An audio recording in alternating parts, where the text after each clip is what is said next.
Hi everyone and welcome to another exciting episode of the We're Gonna Make It podcast show. I'm your host Harshdeep and today we're about to embark on a journey between finance and crypto world. Ever notice how the world of finance seems to be living a double life? On one side, we have our trusted age-old systems, the tangible cash and familiar bank notifications. But on the other side, a realm of blockchain magic, cryptocurrencies, and a digital landscape that's rapidly transforming the way we see and use money. Now today, we're going to delve deep into a corner of this digital universe that's been the talk of town recently. We're talking about a financial product called stablecoins. Why stablecoins, you ask? Well, let's just say when giants like PayPal start to play in the sandbox, you know there's something big brewing. We're about to unearth the whys, the hows, and the wait-what moments of this new digital phenomenon. So buckle up as we embark on this journey to understand stablecoins better and why every tech enthusiast, financial guru, and even your next-door neighbor should sit up and pay attention. Find that intriguing? Well, let's dive in.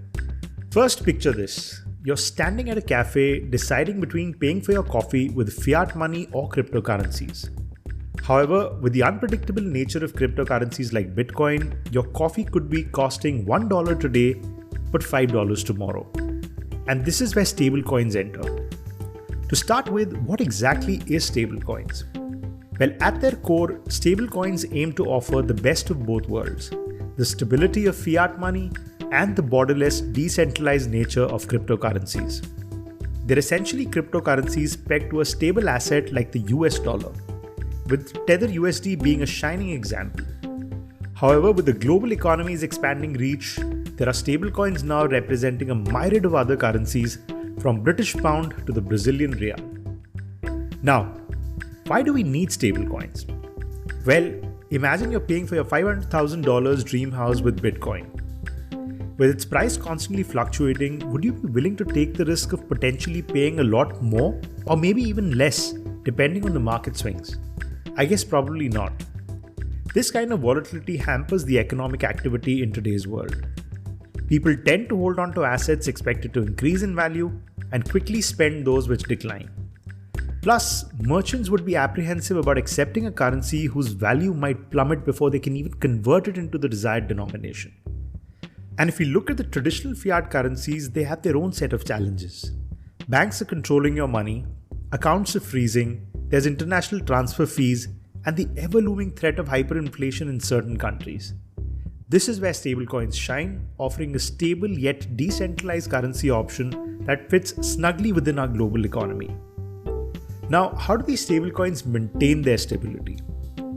Well, underneath it all, stablecoins operate on a global shared digital ledger. They piggyback on the existing blockchains with giants like Ethereum or Binance Chain supporting many of them. This makes trading a stablecoin as simple as trading any other cryptocurrency. And to ensure they remain stable, stablecoins employ various strategies. Let's look at a few here.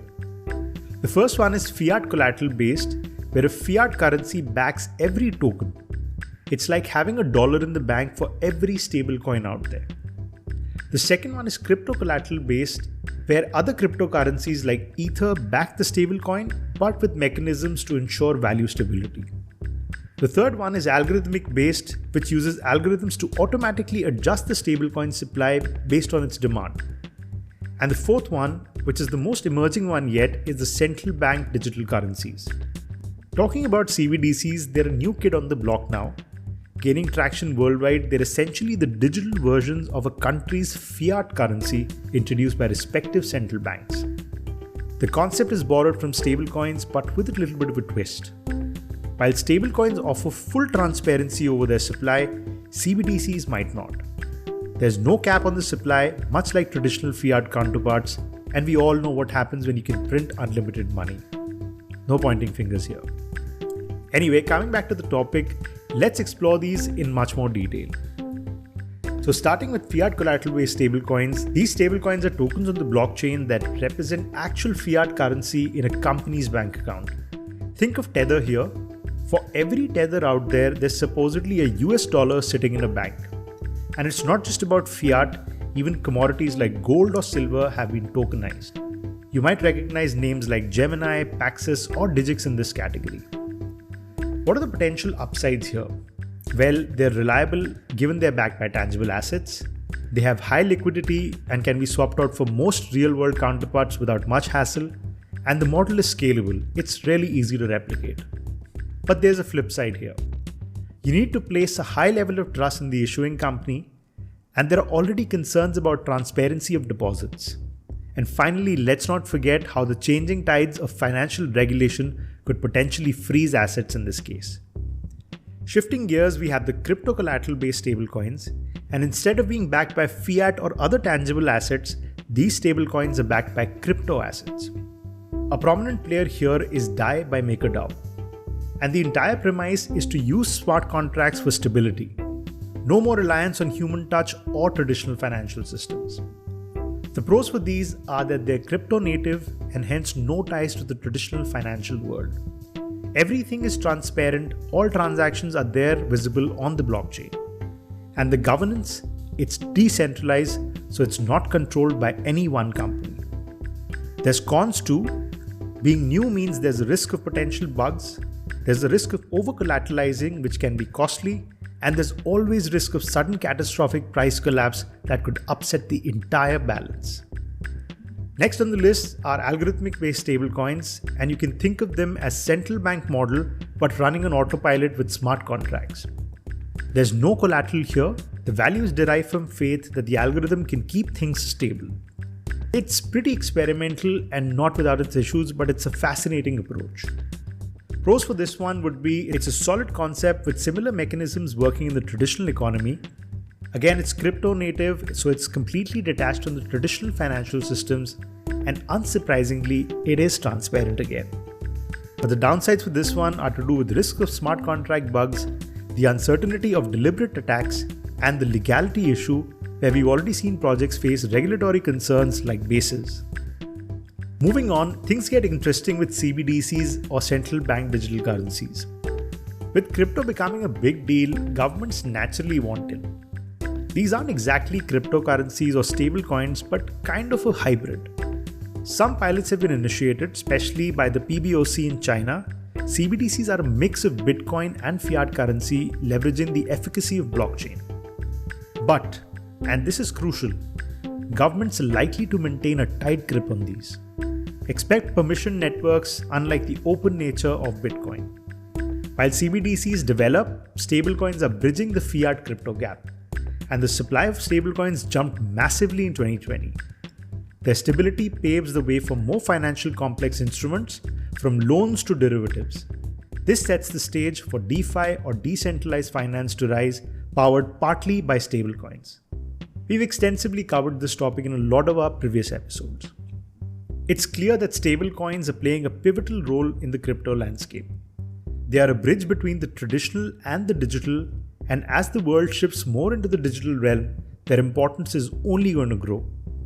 The dance between tech advancements and regulations will be an intriguing one to watch here. Alright, now that we're done with the basics, let's delve deeper into PayPal's entrance into the crypto world. PayPal recently came out with a stablecoin called PYUSD, and it seems like a digital payments realm is about to experience a paradigm shift. So first things first, what's all the buzz about? Well, remember you'd hold on to a dollar bill knowing it won't suddenly change its value tomorrow? Well, PYUSD operates on the same principles. This digital coin has its value pinned to the US dollar, ensuring stability in a frequently volatile crypto market. Now, PayPal's move with PYUSD isn't just about jumping on the crypto bandwagon. It's a calculated step into the Web3 domain where everything is digitally native. Think of PYUSD as a bridge where it connects PayPal's conventional payment systems with the decentralized web. And with Paxos Trust Company, a trusted stablecoin issuer backing the game, there's a lot of credibility in this venture. But how would you use PYUSD? Well, imagine using your PayPal account, but instead of just dollars or euros, you'll now have a digital currency to pay with. You can buy it, you can sell it, send it to your friends, or even use it for your daily shopping. And guess what? It's not just limited to PayPal. If you're a Venmo user or someone who enjoys dabbling in Web3 platforms using wallets like MetaMask or Coinbase Wallet, PYUSD is game for that too.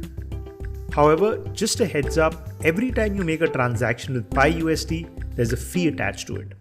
It's similar to how you'd pay a little extra for international wire transfers or using certain services. The exact fee would depend on the transaction type and in some cases, the Ethereum's blockchain current congestion, which, let's be honest, can be a wild ride sometimes.